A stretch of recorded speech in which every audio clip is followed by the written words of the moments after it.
Welcome to our channel. If you want to view your Cash App transaction history and generate statements for your records, follow these step-by-step instructions. Step 1.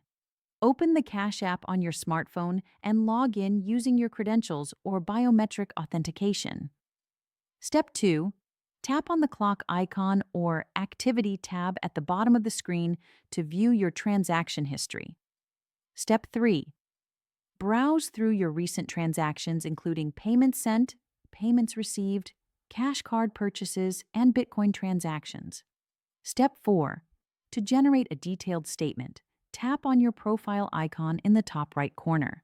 Step 5. Scroll down and select Statements from the menu options. Step 6. Choose the time period for which you want to generate a statement, such as monthly or a custom date range. Step 7.